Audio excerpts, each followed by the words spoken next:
Hello, everybody, and welcome to episode number 5 of the Steam Machine Podcast. My name is Dalton, and joining me, as always, is my good buddy. This is Ryan. And this week, man, we have a game for you. A game that I truly enjoyed, man. Like, real quick, first thoughts. How did you feel coming out of this game? This game was pretty good. This was better than last week's, for sure. Like, miles better, but... Oh, God, yeah, by like an ocean. Yeah. So much better. Yeah. But before we get into that, I would like to say that two things that I saw floating about on Twitter that I was quite excited about is that Neptunia Virtual Stars, which is known as VVVVVtunia or something like that over in Japan, was announced that it is going to get a Western release, but they have not released any more details other than the fact that it is coming at some point. And, you know, we've covered one of the Neptunia games already, and I believe that this new game coming out is going to be a hack and slash. Oh, so nice. It'll be more along those lines. Hopefully it has less of the one aspect and more of the game and action aspect, but we'll see. Yeah. Good on the hack and slash for that game, but let's see if they have an actual storyline or a plot to it. Like... Yeah, apparently it has to do with some virtual pop stars and stuff, so that, you know, typical Japanese fanfare. It'll be awesome. Now, instead of best interviews, they're going to go for most views on social media. Yeah, who can get the most likes? Yeah, pretty much. And then another thing that excited me that I saw, and it was actually a post from our buddy James from the JRPG Report that pointed this out to me, and that is Ys 9 is getting a Western release, and it is slated for 2021. No firm date yet, but I am excited because Ys 8 was incredible. I played it on my Switch, and now I am wanting to play it on PC, so I added it to our list. Oh, fun. So that'll be cool. Another series that I have no idea about. Well, okay, so you liked the combat in Neptunia U. Yeah. Take that and put it into a RPG, an RPG game with a full-fledged, really good story.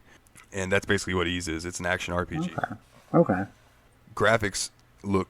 I mean, I've loaded it up to see what it looks like compared to the Switch on my PC, and it's a world of difference. Okay. World of difference as far as look. But, man, it's super fun. I think you'll enjoy it when we get to it. And you never know. That could be our next game. You never know. We'll see. Our randomizer's been pretty wild so far. Yeah, especially since I decided to randomize the list every time as well, too. So...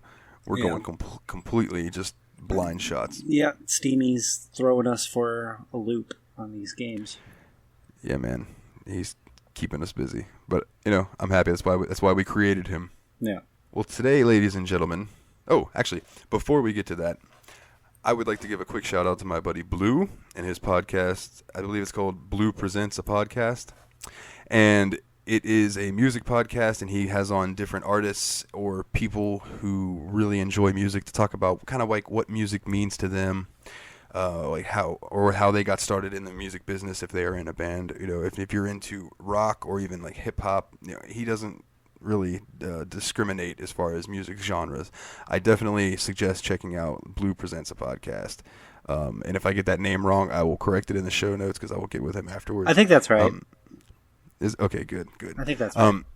He mentioned to me that he would like to have me and you on at some point to discuss some video game music, and I think that would be pretty cool. Yeah, the soundtracks and the scores of some of these games, they have a lot of depth and a lot of story to them, and like, absolutely, some of these games would feel completely off if it wasn't for the score. Like, for instance, something like Skyrim, you take away that like epic orchestral soundtrack away from that game, it's nothing.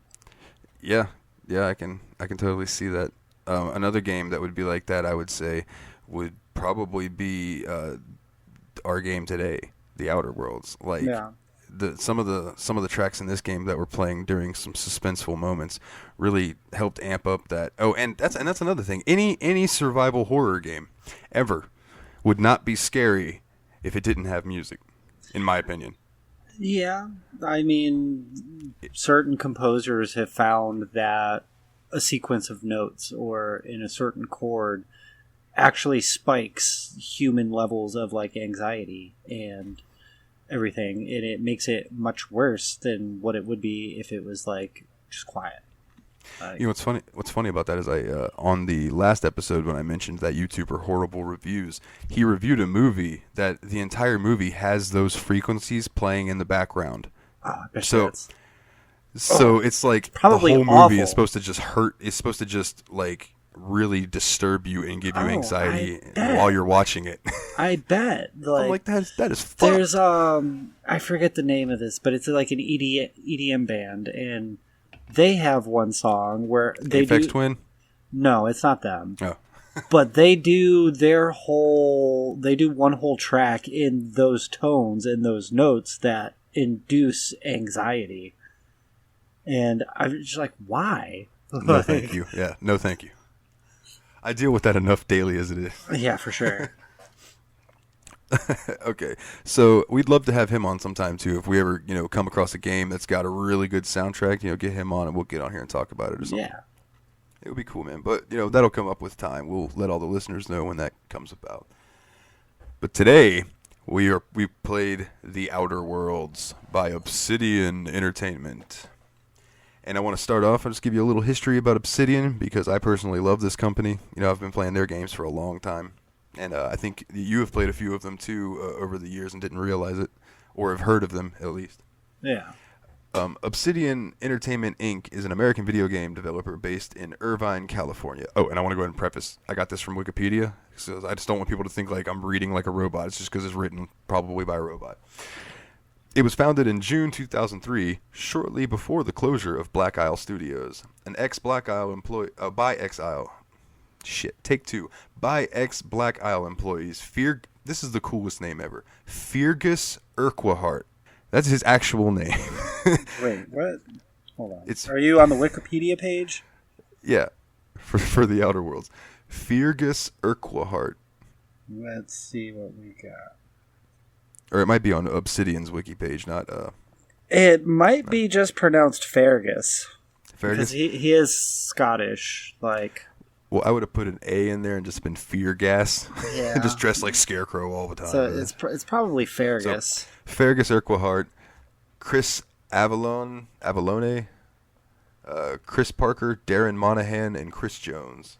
Although they have created original intellectual property, many of their games are sequels based on licensed properties. Early projects include Star Wars Knights of the Old Republic 2, The Sith Lords, and Neverwinter Nights 2, both sequels to BioWare-developed games. The team then developed their first original game, Alpha Protocol, in 2010. And other notable works from Obsidian include Fallout New Vegas, Dungeon Siege 3, and South Park The Stick of Truth, all which are also licensed properties. South Park's fantastic. I want to point out that Fallout New Vegas and South Park are on our list. Nice. Is Stick of Truth or is like the fractured butthole on there as well? Well, both of them are on there. Good. Both of them. I made sure. Yeah, that's a continuing story, so we got to continue from one to the other. The fractured butthole. The fractured butthole. Yeah. I remember that commercial where they would Is say the mobile game? Just, Yeah. Is the mobile game also part of that universe? No, I don't believe so. No? The Quest for Cards or whatever it is. South Park's. It's like Destroy Your Phone or something like that. Yeah, that's what it is. Destroy Your Phone. Phone Destroyer, something like that. But so throughout the studio's history, many projects including Future Blight, Dwarfs, Alien, Crucible, and Stormlands were canceled. Due to having so many projects canceled, the company entered a severe financial crisis in 2012, and as a result, Obsidian decided to crowdfund their next game, Pillars of Eternity, which is a role-playing game from an isometric perspective, which ultimately became a success and saved the studio from closure.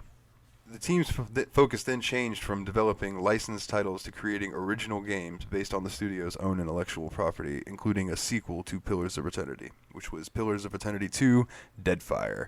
And I would like to add both of those to our list eventually. yeah, I've heard they're really good. never even heard of them. And then all the games that they've done in our list that we have are as follows. Fallout New Vegas, Tyranny, South Park The Stick of Truth, Knights of the Old Republic 2, and eventually, like I said, the Pillars of Eternity games. So we will be seeing Obsidian quite a few times in this list. Cool. But in November 2018, it was announced that the studio had been acquired by Microsoft and become part of Microsoft Studios, also known as Xbox Game Studios. And their latest release is the science fiction RPG The Outer Worlds, which brings us to our game of the week. So, I gotta scroll down my notes. I actually took enough notes that I have to scroll this time. Holy shit. So, my first and foremost question for you about this game.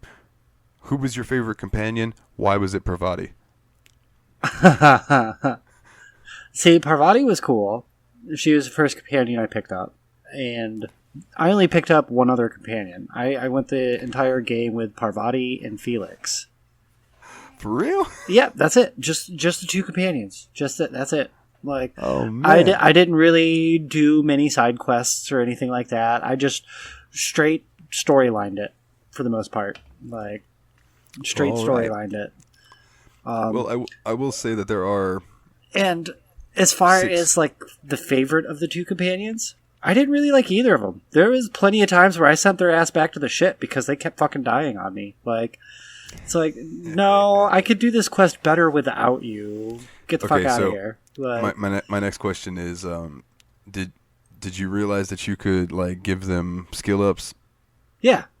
Oh, okay. Just making sure. And did you change their armor? Did you keep their armor up to date and things? Yeah. No, they were still dying? I updated all their armor. I updated their weapons. I fucking gave them all their skill points and everything. And damn, they were just dumb. I even changed like them from being aggressive to defensive, and like make them hover close to me instead of running off. And nope, they fucking died all the time, just like I did though. Like, I mean, if you run out into a hail of bullets, somebody's gonna die. Like, yeah, I think you had a much harder time with this game than me, because I think I can count on like both of my hands how many times my companions died.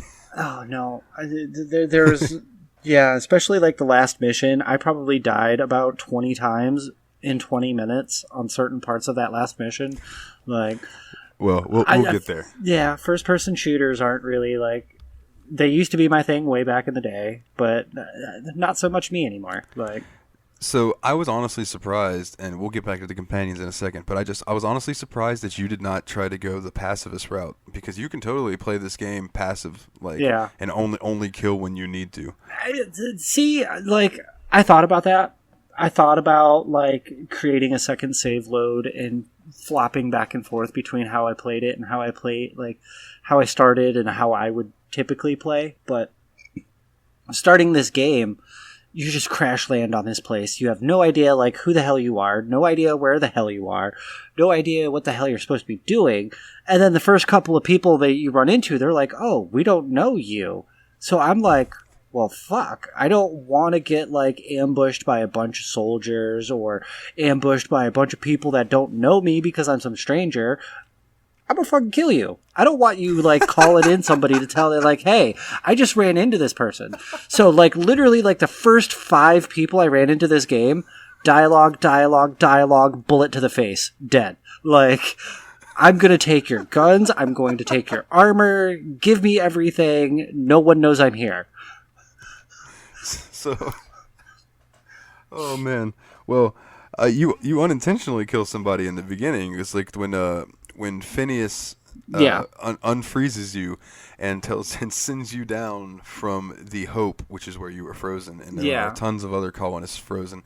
You're supposed to meet Captain Hawthorne. Yeah, well, Alex Hawthorne or something like that. Yeah, and he is apparently just like standing right where the fuck you're supposed to land. The navigation system or the trajectory, the trajectory chart on that flight was spot on. Like, it found him, and it found him perfectly. Like, yeah, Phineas is like, I told him not to hold the beacon. It's like, yeah. Oh, God. So, right off the bat, I was like, okay, this game's going to be funny. Like, there's going to be some humor to it. And, dude, I had the option at one point. I had a dialogue option that said, I'm going to wring your scrawny neck, you sprat fuck. And... like, oh man, it killed me. I laughed so hard. Yeah. But so real quick, back to the companions. There were 6 in total that you come across as you go along. The first one you meet being Parvati. Yeah. And she's like the mechanic chick, and she's very sweet. What would you call her accent? She's definitely got a North accent, like a. The accents were very generic and not really discernible from actual accents, but it was something like. Yeah, it was like northeast somewhere up in there, like not necessarily a specific area. Yeah, but she had that. She didn't have southern twang to it. Let me just put it that way. No, there was nothing like that. So no. And then after her, you come upon Vicar Max. The Vicar. Now, dude, you missed the fuck out by skipping I probably did. But like my dialogue, my playthrough, it's like, yeah, I'm the Vicar here. This is a pretty religious place. I need you to find this heretic book, and I'm just like, a book? No thanks. See you later. Like, so I went and got the book for him, right? I went and picked it up and killed the enemies and all of that. I bring it back to him, and he gets it, and he goes, "What the fuck is this? It's in French? I can't read fucking French. What the fuck am I supposed to do with this?" And I was like, "Ooh, oh man, God got pissed real quick." Yeah. And so he tells you that he knows somebody who would be able to translate it. So once you make your way to, I believe it was Monarch, near Cascadia. Ah, fucking Monarch. Yeah, we'll get there. But like, so when you go in there, he takes you up to this dude who's supposed to be the translator. He's not a translator. It was actually a guy he met in prison who told him about this book. And the guy's like, "Oh, I'm sorry. You were annoying me with your righteousness, so I figured it would be a funny joke to do it." And he's like, "But spare me, and I'll tell you somebody who could probably help you. It's a hermit. Where I heard the book came from. It's a hermit up in, and I think it was on Scylla." So I mean, obviously, me and Vicar Max killed that motherfucker. Yeah. After he gave us the information that we needed, and he was like, and then Vicar Max like pulls me aside and he's like, "I apologize for what happened back there. Sometimes I just need to, it felt good to sate my primal appetite for violence," or something like that. Like, I was like, "Yeah, you're welcome, dude. No worries." No worries, bro. God damn. So yeah, his story is sounds just like wild. my playthrough. You end up going to the hermit's house, and she makes you. I had Felix with us, so it was me, Vicar Max, and Felix go into this room. We all inhale these hallucinogens, start tripping balls. We see Vicar Max's dead mother, who's talking to him and telling him that like he's leading his life all wrong. That's why. And then he hallucinates his own self, but he's hallucinating the self that he sees himself as, not his true self. And dude, it was wild. That sounds wild. Wild. And I completely missed that whole spider web side arc. Yeah. Like, and that's one of the things I like about these kinds of games is like you have the choice. Like, yeah. You have choices. You can weave your own path through the way you want to do it. Oh, I had choices. I only took one route. Like, this is going to be done my way, and it's going to be done brutal. Like, so the next companion that you came upon was Ellie, I believe, and I think you missed her too, right? I don't even recognize that name. I don't even think I ran into Ellie. She was in the med bay. You go in there, and she's trying to get to somebody. The med bay on Groundbreaker. On Groundbreaker, yes. Oh, sorry. I only ran into. Was she the doctor that you talked to for like a side quest? Or no, that was like Wanda something, I think. No, yeah, this chick is a. She's the only one I talked thug. to. Right. Well, you end up settling a debt for a girl who's hiding in the med bay. Oh, and then once you do that, Ellie, which is the girl who was trying to get in there to get the money. Yeah. Ellie will join up with you, and then you end up the quest for her doesn't open up until you go to Byzantium, and her parents live in Byzantium. So you didn't see any of his quest. Okay, so you take her to her parents' house. Yeah. And she wants you to really play it up like you guys are big badasses, and like when you walk in, you have the option to. Be like, when they're like, "Hi, nice to meet you," to you have the option to spit on the floor and be like, "Nice house. Think I'll take some of it with me when I leave." Play the badass. That is totally my character. Totally my character was the straight up badass. Like, so come to find out that Ellie's parents, because she had left, and they didn't want to have to explain that their daughter ran off to be like a mercenary type person or like an outlaw. They said that she bought some like 12-inch heels and tripped and broke her neck, and then they've been like their house is super nice and everything, and she's like, wait a minute, where'd you get all this money? They've been collecting her life insurance. Oh shit. So then that pisses her off, and you guys leave. You kill her.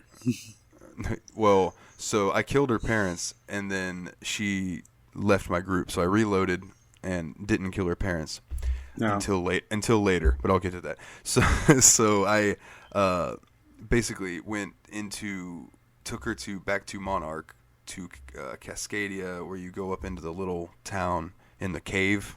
You know what I'm talking about? Like the town that was in the cave area. Nope. All right. Well, one of the side.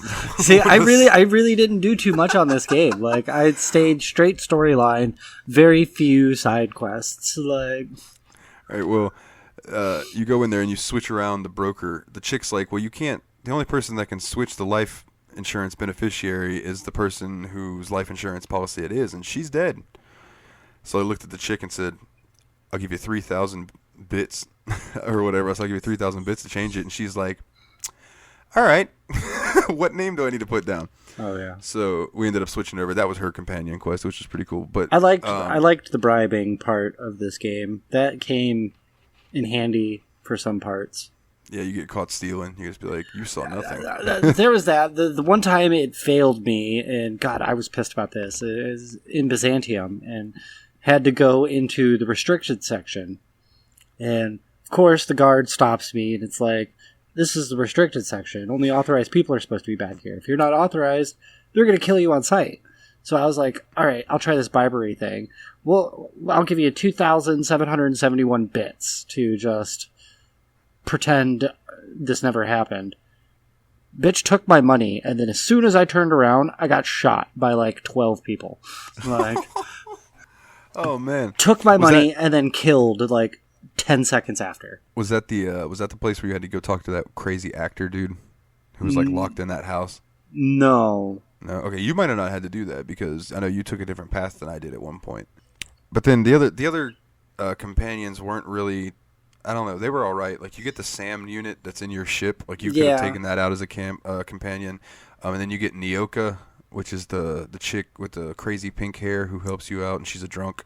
Yeah. Oh, you run into her at what? On Monarch, right? I believe in Monarch, yeah. Yeah. Yeah, no, she was the one who wanted to escort me to that one place, and I was like, I don't have time for you. Just tell me where I need to go. Like, okay, yeah, see, if you would have let her escort you, she'd have become one of your companions. Oh, yeah. See, didn't have time for that. Like, her side story was kind of cool. I ended up having to kill a Manta Queen at the end of it. Yeah. Which, by the way, did you run into a Mega Manta Queen? Because yes. I ran into a Mega Manta Queen and was like, holy yes, I did. Shit. The Mega Manta Queen, and that was a respawn moment for me. That was like, oh, it's a Mega Manta Queen, and I'm dead. Reload last save point. Like,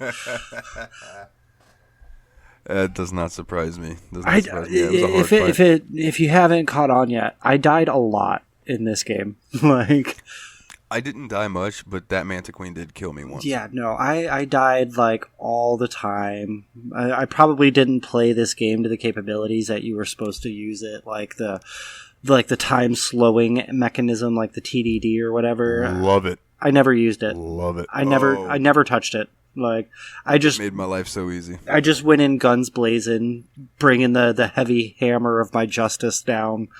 Oh, it'll be interesting to see you play Fallout then. I wonder if you will use the VAT system. Probably not. Probably not. Like, we'll see. I will tell you that most of the times that I died were just poor judgment of, yeah, I could survive that if I jump off this. Oh, so yours were more like environmental deaths instead of like... Yeah. I completely underestimated this group of enemies. I can climb up that without falling off. Yeah, sure, let's do it. Yeah, no, it doesn't work. The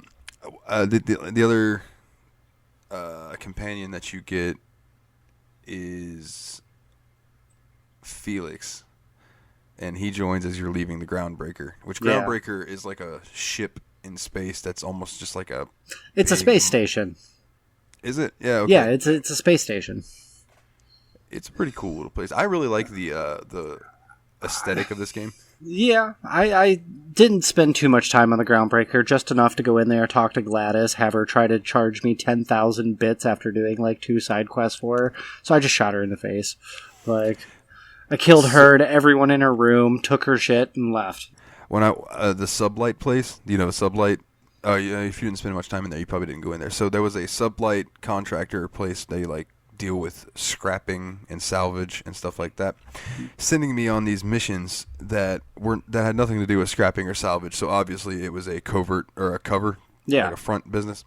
And I ended up finding a space station that had been abandoned and was full of this gas that they were researching, and these scientists like in stasis and all kinds of crazy stuff. And it turns out I get to the very end of it, and it's like an alien conspiracy, and they send you to this lab, and you find this doctor at the very bottom, and talking to you're sent there to kill her. Like, the lady from Sublight's like, I want you to find this bitch and put a bullet through her head. Yeah, fun. And I'm like, all right. So I showed up, but being the way that I was playing, I wanted to hear both sides. So I listened to the doctor, and the doctor's like, I think they misread what we've been doing, because we're only trying to figure out how to grow food that is sustainable for us to survive on, because if you haven't noticed, everybody's fucking starving. Yeah. So I told her, I'll let you live under one condition: if you go and work with Phineas Wells. And like, without missing a beat, she's like, deal. And the guard next to her is like, doctor, what the fuck? And the guard's like, wait a minute. He goes, hold on. He goes, you guys, everything that was just said in this room was way beyond our security clearance. Hell, it's beyond my security clearance. Give me one good reason that I should let you go. And my response was like, because I'm about to save the fucking world. And he was like, all right, good enough. or you could just be like, I'm gonna kill you. Yeah. You know, that was like the exact opposite of my playthrough, where you were like trying to listen to both sides of the story. Like, the very moment that the board wants you to work for them. Okay, bet. What do you need me to do? It's like, oh, we need you to find this person. Do you want me to kill them? Fuck the board. Yeah, it's like you need to find this person for us. Track down this person. It's like, do you want me to kill them? It's up to you. Okay, I'm gonna kill them. Like, I'm gonna kill them. So to wrap it up, when I left the doctor's lab and I went back to Sublight in Groundbreaker, I go up to the office and everything, and I walk in, and the lady's like, "Did you kill the bitch?" And I'm like, "No, actually, I just no." I think you misunderstood like what they were doing over there. And the lady's just like, "That's disappointing. A contractor that grew a fucking heart. Well." She's like, here's your severance pay. Don't ever come back here again. Oh, she would have loved me. So I channeled my inner you. I saved the game. I went into tactical time dilation, and I blew the head off of her and her 4 guards before anyone moved. Which was the cool thing about tactical time dilation. Your companions wouldn't even be able to draw their guns before I had everyone dead in the room. Yeah. See, and if I would have known you could have used that feature like that, I probably would have used it more. But it's just, I messed around with it early in the game and didn't really get the gist of it. So I was just like, fuck it, guns blazing the whole time. Right. So, at the end of this game, which we'll touch on the very end real quick with the cut scene at the end. I know the things that you see change based on the way you played the game, and I know you went down a completely different path than I did. Oh yeah. Whereas I saved Phineas Wells and you killed him. Oh yeah, I one-shotted that dude the second I could. Like, open that door, boom, gone. I don't even think his body stayed intact. I think I hit him and he exploded into bits. Like, poor Phineas, man. He was just trying to help people. Hey, I was just trying to help the board. They offered me riches and fame and everything in Byzantium. Fucking taking it. I'm a true mercenary. The highest dollar. I hated Byzantium. I loved Byzantium. I loved Byzantium. That was probably my favorite world in this whole game. Like, it looked the coolest, but everyone there was assholes. Not to me. They all loved me. The movie director guy that I ran into when I first got there loved me. Paid me lots of money to shoot a bunch of people in a movie audition. I walked into some random store and this lady's like, "You got shit going on. Do you want to be a model?" I was like, "Fuck yeah, I'll be a model." And I ran into like another person. It's like, "You look awesome. Why don't you come and do this for me? We'll pay you good money." Okay, I will sign up for this shit too. I didn't actually do any of their side quests, but they paid me. Like, I just didn't like it, man. But in my final little, video at the end, it's telling me. Oh, spoilers, by the way. We should have said that at the beginning, but I mean, I assumed. I'll put it in the show notes that it's playing that Phineas is successfully able to revive some of the scientists that were aboard the Hope, and they are then they work together to get everyone else unfrozen. And Phineas does not live to see all of the colonists revived, but the scientists that he revived and taught his knowledge while he was alive continued on his legacy. yeah, And then it ran through other stuff like Parvati. If you would have done her companion quest, she ends up falling in love with Junlei, the girl who runs Groundbreaker, and they become a couple, and it's real cute. Like, you help them set up their first date, and like you go take Parvati to go get some soap so she can clean up, and a good dinner, and then some nice clothes, and like all of this different stuff. It's really sweet. Like, honestly, Parvati was one of my favorite companions ever. yeah. So it was really cool to see her story wrap up, and then in the ending credits, that it basically gave her and Junlei a happy ever after. It was nice. So where I was talking about where it'll come back, when I went back to Byzantium and had to go into that actor's building, I just started mowing down guards because I just wasn't going to try to talk my way through it, which made all of the guards in Byzantium hostile to me, which made everyone hostile to me. So I just started killing everyone I saw. So without Ellie with me, I went back and killed Ellie's parents for pissing me off earlier in the game. And then in the end credit scene, it said that when Ellie found out that you killed her parents, she left the group and became a different person, like all this type of stuff. So like, they didn't let it just slide because I did it without her in my party. She wouldn't know about it. No, she found out. Yeah. Which I thought was cool. But the sublight, it said that basically sublight contractors fell apart. They're not a thing anymore because of me killing the head of it, and there's nobody to run it. And I was like, hey, fuck them. Yeah. So you actually lost a companion based on your actions? Yes. Okay. I thought I was going to lose Parvati at one point, but I just intimidated her into staying my companion. When you killed one homeboy in the salt tunic place? No, it's not that. It's I had to go back. When I joined the board and really chose to follow the board storyline, this is where we diverged. One of the missions was I had to go back to Edgewater and kill everyone. Literally everyone in the town of Edgewater. Yeah. That was fun. It was really fun. I had to go back to the geothermal plant and change the code on the automechanicals to view humans as the enemies. So the automechanicals went into Edgewater, killed everyone, and then I had to go in and eliminate all the automechanicals. I had to literally leave Edgewater completely empty. Like, oh man! But it didn't take long to have the automechanicals kill everyone. I sat around that computer in the geothermal plant for about 5 minutes, just diddling around. And then I switched the code back. To automechanicals target automechanicals. So when I showed up into the town, they were literally fighting each other. So I just sat back and watched them kill each other. And then I spent the next half hour pillaging the entire town. Like, I went into every available building, every available house, raided every resource that I possibly could. I love it. Yeah. So I got to know, well, I guess you probably didn't, really. Did you do any of the faction quests on Monarch? No, I don't think so. Okay, so there were 3. There were the MSI. The MSI, yeah. And the Iconoclast. Yeah. Okay. The Iconoclast. I helped the MSI.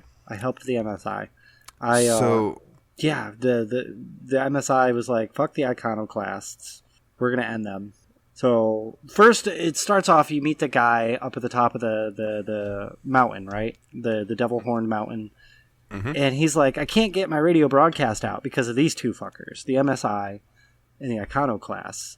Well, the first place I go is the iconoclasts. And as soon as I get greeted by the lady at the front gate, and she's like, oh, we're like this religious commune thing. And I'm like, you're a fucking cult. You're all going to die.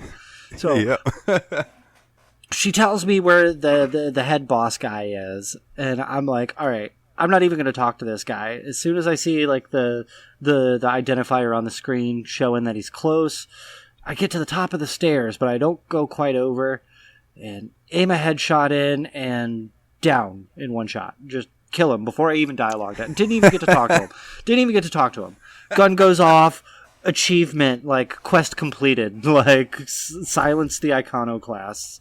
And then they hated me. I spent the rest of the time on Monarch helping the MSI like eliminate all of the iconoclasts. Like, so I ran quests to help Sonjar and the MSI. Yeah. And then I also did quests to help out the iconoclasts. Oh. And so I helped out MSI and I helped out the iconoclasts as well. And running missions for the iconoclasts, Graham was his name. You come to find out that like he's a bit fucking wacko. Yeah. Obviously, he's running the cult, and his right hand man, actually I should say right hand woman, is Zora. Zora, yeah. She's got a level head on her shoulders. She died too. Well, damn it, man. I cleared out entire buildings. I cleared out entire towns. I was the death. I was the rider on the white horse. Like, I am the pale horse named Death. Yeah, that was me. Well, so you do some quests for him, and you start realizing, Zora starts to realize that Graham is only in this to spread his message. He's really just kind of using people and not caring if they die. He just wants to get his message of whatever the fuck out there, right? So you go to a meeting where you're supposed to, you go in there, and really you're going to kill Graham, and Zora stops you. And she's like, I don't think, or you have a choice to kill Graham or to help Graham. And she comes up and she's like, I don't think Graham can handle this, what you're going on through and everything. And she sends you to find this information. So you go and find this data cartridge that's got stuff on it proving that Graham was behind the massacre that had happened in Amber Heights, which is where they were staying, where they were located at, which was why there was a town there now. Is because all this happened where he had let pirates in, gave them the gate codes, and they slaughtered the entire fucking Amber Heights. So Zora finds this out and says that she wants to take over. So you guys go up and confront Graham. Yeah. And it comes down to it that he's like, no, basically, you're going to have to kill me, motherfucker. So we killed that motherfucker, and Zora took over. So then I got Sonjar and Zora to meet at a neutral location. Yeah. And have a debate, really. And I moderated it and actually fucking succeeded and made them join forces, and they became like this big powerhouse at the end during the credits. They were like, these two have really done wonders, yada, yada, yada. And I was like, fuck yeah. Yeah. Fuck yeah. So I took the complete opposite route of that as you. Yeah, except we both ended up having to kill crazy religion man. Yeah. For sure. I actually didn't watch the end credit cutscene after I completed that last mission.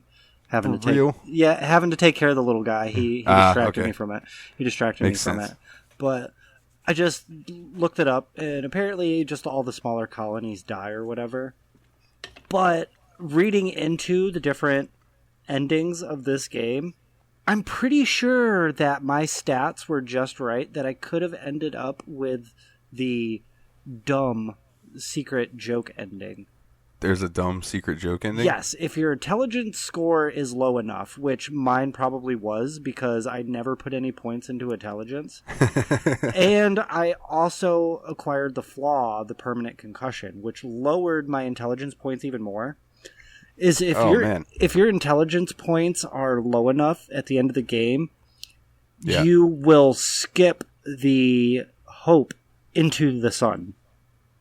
Like, so you just crash the ship into the sun and end everything. Like, that's fucking tremendous. Since I missed it, didn't get to watch it, taking care of the little guy, like, and knowing that my stats were that low, I might have hit that secret ending and didn't even realize it. And it would have been a fitting end to my character, just gone out in a blaze of glory. Like, yeah, totally. We're gonna do this. We're gonna take out the sun, fly this ship head on into it. Like, when you flew to, did you have to go to the labyrinth? Yeah. Yeah. Okay. So when you landed there, did they give you shit? Did you have to talk to the people trying not to let you on? I talked to, since I had gone the route of the board, they were like, we were told you're on your way. Are you here to help us? And it's like, yeah, I'm here to help you. Like, why else would I be here? They're like, okay, well, we're pinned down here. It's like, well, fucking fight your way out and meet me up here. But we can't do that. Fucking use intimidate. And it's like, if you don't fight your way up here, I will find you and kill you myself. And he's like, actually, you know what? I believe you. So we'll meet you by your ship. And sure as shit, they were there waiting for me. They were waiting for me. Like, that's awesome. I used intimidate a lot through this game. Like, yeah, I used perception a lot. See, I persuasion, not so much. Oh, that's what I meant, persuasion. Yeah, the persuasion I didn't really use that much. The lying I used quite a bit, but the intimidate was like my go-to. Like, I was just a bad bitch, and nobody fucked with me. Like, I don't know if you noticed this, but you made a girl. That's right. I forgot you played through as a woman. I did. That's right. I did, like, I don't know if you noticed this through your playthrough, because you did a lot of the side quests, and you took a lot of the sides, like, you listened to both sides of the story or whatever, but once I started working on just, like, one side and one side storyline, my character started gaining a reputation of being brutal. Like, every time I would meet that next NPC that would have a dialogue of it, is like, I've heard about you. You get things done kind of well, like, but they'd show some restraint and some fear. Like, this game picked up that I leave no survivors. Like, yeah, it's really cool how you have like that reputation thing. Yeah, and that plays really big in Obsidian's game Fallout New Vegas too. Is that there's all these factions, and like you build reputation with those factions, and they will recognize you. Okay, depending on what level that you're at. And that's one thing I really like about Obsidian, is that they pay attention to those little details. Yeah, because to me that's immersion, and I'm all about immersion. Yeah, if I'm assuming New Vegas is on our list, right? Yes, it is. Okay. Whenever that comes up or whatever, and it does follow your reputation, I'm assuming mine's going to be just similar to this playthrough of the Outer Worlds. Like, and I think that's cool that they follow how you play the game. Like, yeah, because it leaves it open to you could replay that game and see a completely different game, and it's the same game, but you're just playing it differently. Yeah. It's like every time I played Fable, like, or any of the Fable series, like, where your actions lead to a different branch of gameplay. Hey, that could be added to the list. There is Fable PC releases for those games. Are there? Interesting. At least the first one. The first one. I know they are planning. I think I saw rumors that they are going to be announcing a Fable 4 for the new Xbox console. Well, maybe you'll finally be able to plant that acorn and grow it into a tree like they promised in Fable 1. Maybe. I mean, dude, don't get me wrong. Like, that would have been really cool back then. But, like, dude was just overhyping, just trying to do more than they could, and it's nothing on him. He was trying to make his game sound. Don't get me wrong. I fucking love Fable. That's a great game. But the game promised to be more than it was. Yeah. And it being like a title like it was, and not just like an ever expanding universe, they had the time to really work on the promises that he made with the franchise in future releases, but didn't really focus on them all too much. Yeah. Whereas like No Man's Sky, when that released, everyone was super pissed because it had like none of the elements that the creators talked about. But you look at the game now with all of the updates they put out, it's like, this game is everything that they promised, and it's only going to get better with every future update. Yeah. Like, yeah, and that, dude, I use that game as my sole description for someone when they were asking me like, oh, well, what do you mean by like there's a a game devs need to be dedicated to their product? I'm like, dude, look at what they did with No Man's Sky. They were dedicated to putting out that product. They had to release it early to take advantage of the hype. People got pissed. But what have they done? They've released all of their updates for free. No extra charges, no microtransactions, none of that bullshit. None of it. And their game has become fantastic. Yeah. And they just released a 8 gigabyte update or so that was crossplay and a bunch of different patches to fix crossplay between systems, which is awesome. Yeah. But it's like, I remember it came out and it had like 8 million buys, 10 million players or something like that. And then within the first week, it had like dropped down to like 100,000.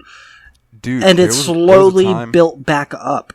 It slowly built back up. With every update, it's getting better and better, and people are coming back to this game. Like, they may never have to come out with like a sequel to this game as long as they keep doing these patches and these update to it. But this game is going to live on forever and have a cult status. Oh, dude, yeah. I remember seeing like Reddit articles before there was even actually like a kind of like a multiplayer. People set up like a multiplayer type forum on Reddit so that they can just like use a certain space station as a bank for resources and shit like that. Like they had a full-fledged, I forgot what they called it, like the Nexus or something. Yeah, they had like a full-fledged like internet following, and they used it to communicate with each other, whether you could do it in the game or not. They did it, and that came from the game that at one point, Steam keeps track of how many people are playing games at any given time. Yeah, like online and stuff, dude. No Man's Sky had one player. Yeah, I believe there was one day it had one player in the whole world, and I was like, holy shit. I believe it.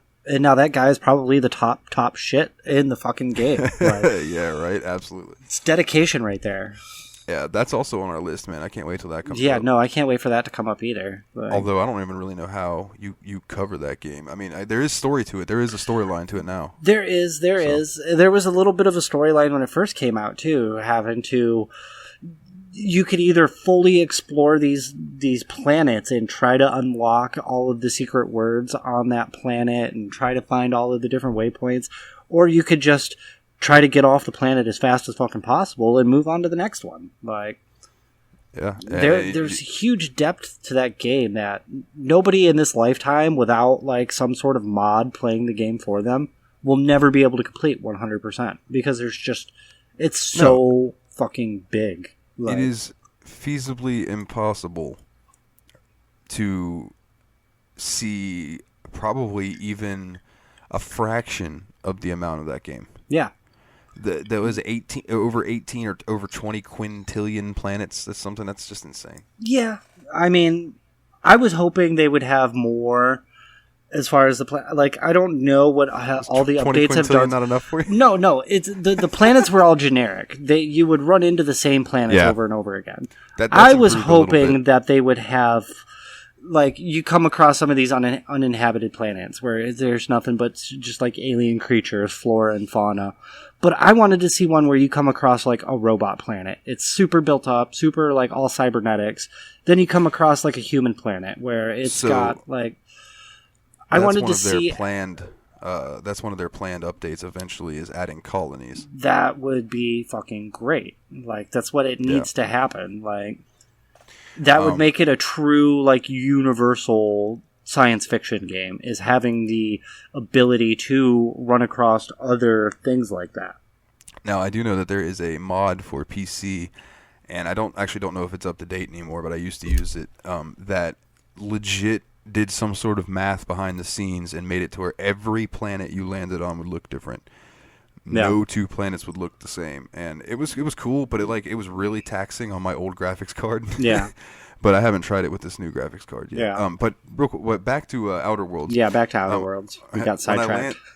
It happens. When I landed on Labyrinth, and instead of them being like, "Hey, you're here to help us, right?" They're just like, "Hey, you're not supposed to be here.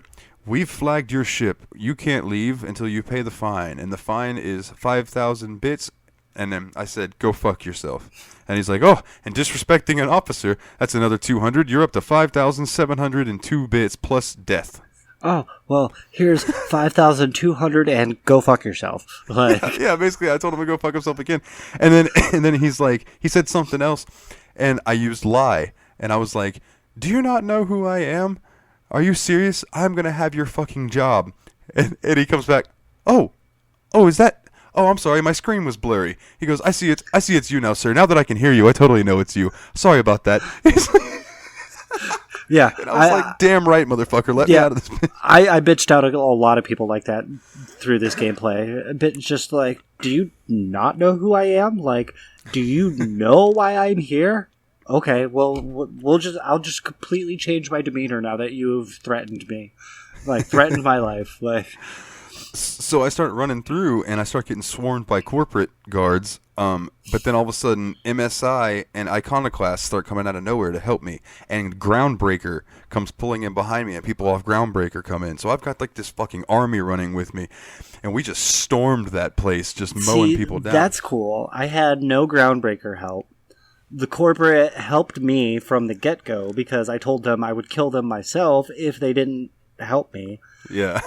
We ran, like, the first people that we ran into were rioting prisoners, took them out easily, and then, like, third or fourth deck in, as you're climbing through the pit, run into the Iconoclasts, and they're fucking pissed at me because I slaughtered their people like they were fucking livestock. Mow through them. The corporate stuck with me all the way until we ran into pretty much the robot warden. Oh, yeah, you had some trouble with that, and I'll let you tell your story first before I get to how I did it. Yeah, that motherfucker. Get up there, Dr. Wells comes across the screen, and he's like, you dumb bitch. I told you to skip the Hope to Terra 2, and you skipped it to fucking Tartarus. And I was like, go fuck yourself, buddy. Like, you're crazy. I'm just doing the job of whoever's going to pay me more. And he's like, well, fuck you. I've programmed the robot warden to kill you if you even try to come after me or save the adjunct admiral or whatever she was. Yeah. And I was like, bet. This is going down. This robot warden was a fucking asshole. Not only was it like a giant mech, it was carrying one of those mechanized riot shields. And every time you get the health down a certain amount, 8 combat drones would come out at the same fucking time. Jesus Christ. Not only did I have to deal with this giant asshole mech with a riot shield, I had 8 combat drones all fucking going at me at the same time. And of course my two companions go down like fucking wrestling referees touched by the breeze. Like they go down within like the first minute, and then they would stay down because you can't get a break from the combat. They won't respawn their health unless you get a break from the combat. So, which is a pain. Over and over and over, probably a good 20 restarts on this scenario because these fucking drones and this mech are just, they're awful. They were awful. It took me so many, I rage quit a couple times, had to walk away from the laptop, like, this isn't happening. And I was like, I probably didn't do enough side quests. I probably am not a high enough level. Like, but I finally did it. I figured it out. And I was like, fuck you, saving the game immediately. And then I thought, like, okay, that was tough. That can't be the final boss of this game. Sure as shit was. Like, yeah. I go through the door, walk up the stairs, there's Phineas Wells. As soon as the door opens, he pulls his gun and fucking boom, headshot. Dude explodes into a million pieces. End of game. Like, that is my one complaint about this game, is that it kind of just ends. Yeah. You know what I mean? It kind of just ends. But the way I did it was I come walking into that room, and the leader of the board pops up, and she's like, well, my robot warden here is going to fuck you up, and it's going to kill you, and then we're going to kill Phineas Wells. And I was like, no, the fuck you ain't.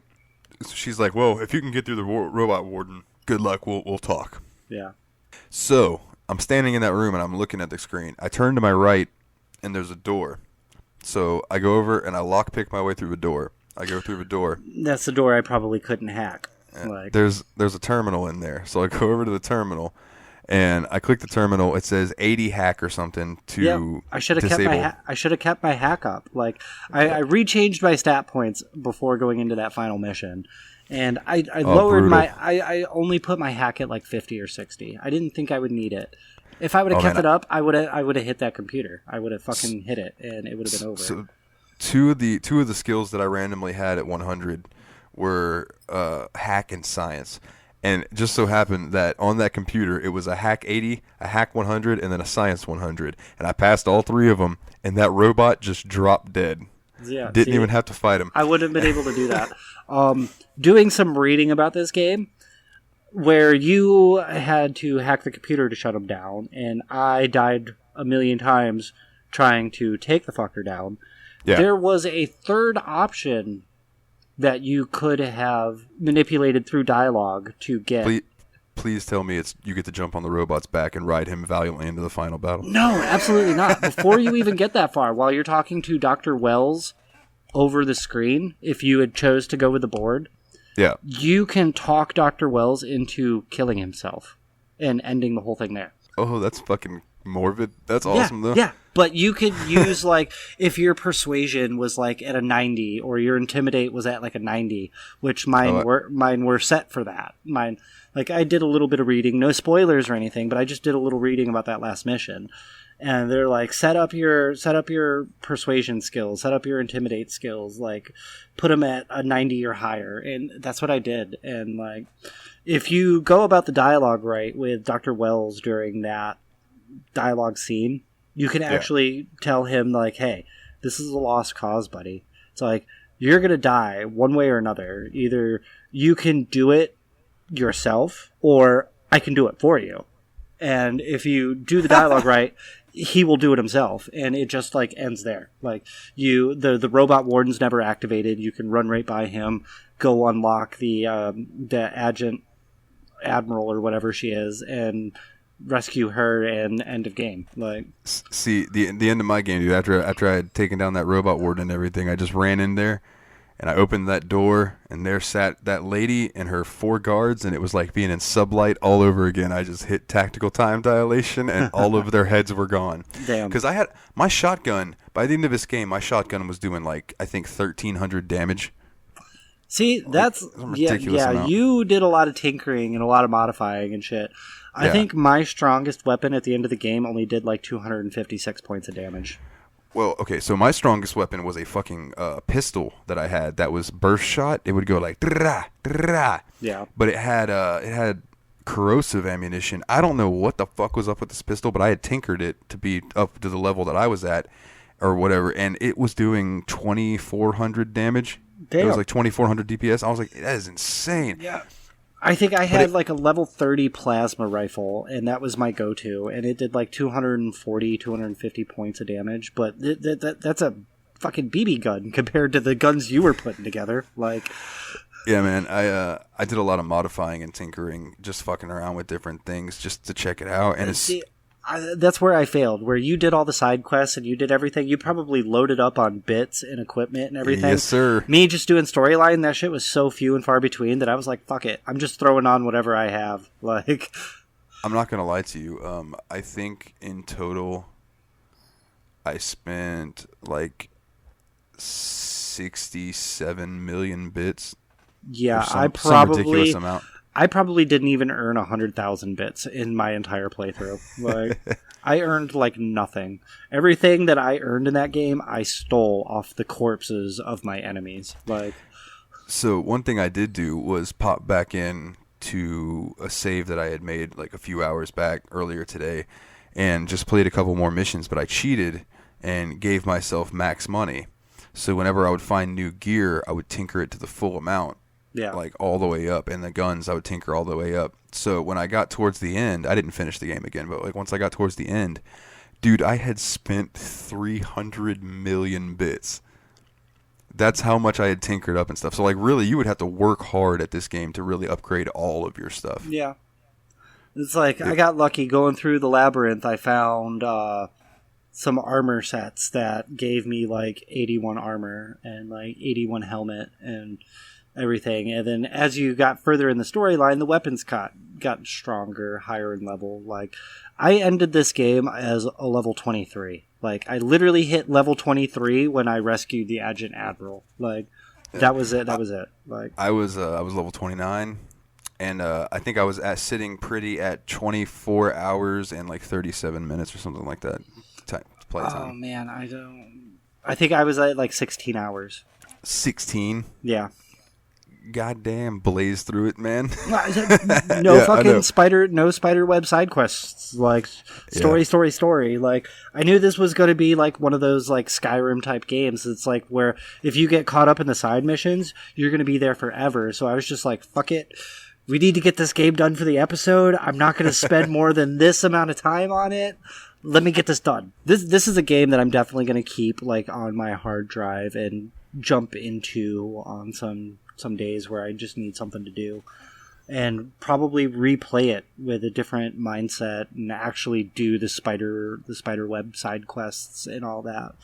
Yeah, Like, last night I was playing it, and it was like 4 or 5 this morning, and I was like, all right, I'm done with the side quests. So once I had gotten to Byzantium, I pretty much stopped doing the side quests. I wrapped up my companion quests.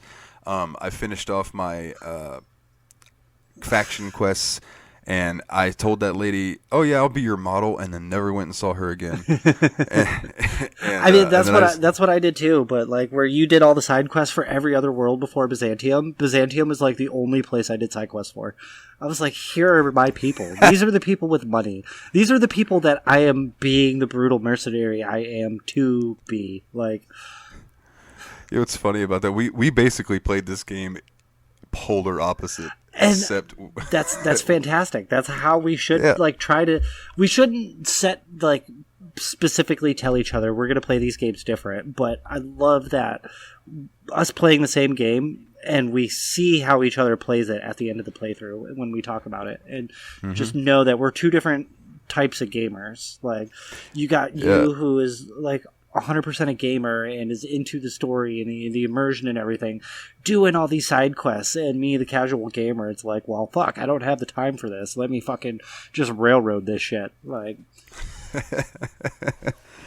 yeah, man. But you know, that's like I said, that's the thing I love about RPG games. Yeah, you know, it's to each their own, and that's the way I always look at life. You know, I tell everybody like, whatever floats your boat, don't let it sink your boat. That is my motto. Yeah. And I know that's the way with video games too. It's like, dude, if you like, MOBA games, then play MOBA games. Just like, don't be like those people who were playing, World of Warcraft for days straight and then drop dead.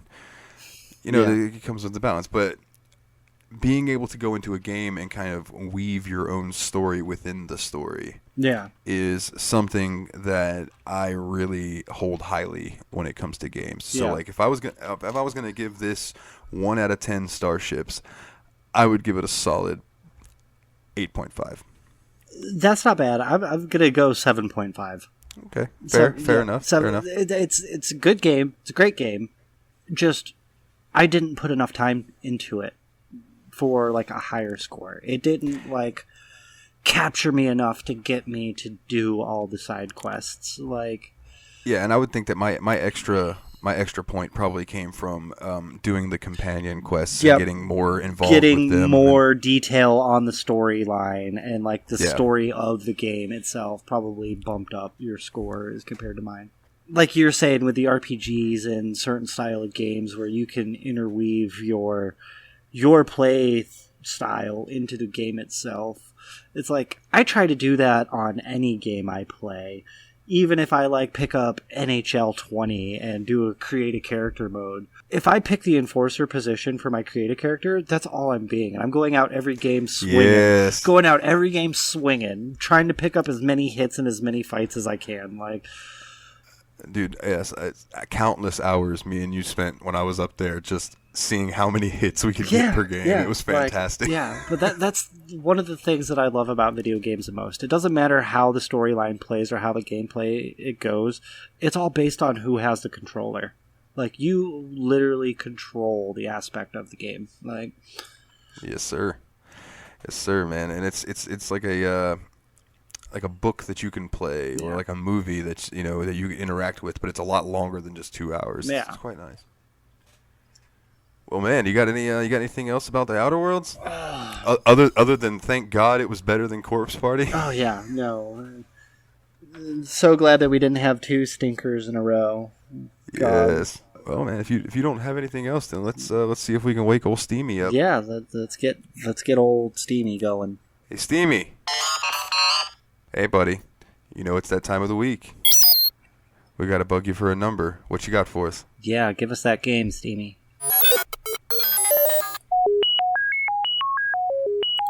All right, it's looking like it is 710. Thank you, Mr. Steamy. We will see you again next time, bud. And if I just reference my list real quick, it seems like 710 is The Last Tinker, The City of Colors. Another game I have never heard of before. This is a game that I've never really heard of before. I got it in a bundle, and I've played a little bit of it just to see what it looked like. And I can tell you it's a very pretty game. Oh. The graphical style is very, I call it homey. I don't know how to other describe it, but I call it just homey. Like it's very comforting, I guess would be the word. It's a comforting animation style. You'll see what I mean. And everybody talks like the old Nintendo 64 characters. Yeah. All that jazz. Yeah. But other than that, I've never dove into it, man, so I'm looking forward to it.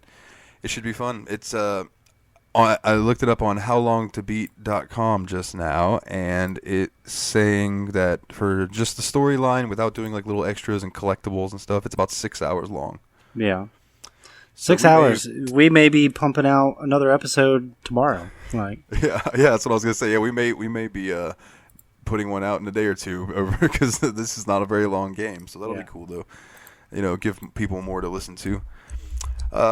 So if you don't have anything else to say about that, I think then we'll just go ahead and throw our social media out there. You can find us on the World Wide Web at facebook.com/the Steam Machine Podcast, or you can pop over to Twitter at Twitter/Steam_podcast. We are available wherever you get your podcasts at. And if you do not know where to get a podcast at, or you don't feel like messing with us any kind of apps or anything, you can also go to YouTube and type in the Steam Machine Podcast, and we will show up there as well. Usually about a day or so after the episode. But sometimes I do it in the same night. It just kind of depends on how I'm feeling after I spend the time editing and such. Yeah. But man, we just want to thank you guys. We've been getting some good feedback about the show, and I personally really appreciate it. I know Ryan appreciates it as well. It's for the love and people checking us out and sharing the episodes and things like that. We really appreciate you guys. Yeah, for sure. Thank you all. And I think that's about gonna do it. So he's Ryan, I'm Dalton, and everyone out there, take it easy.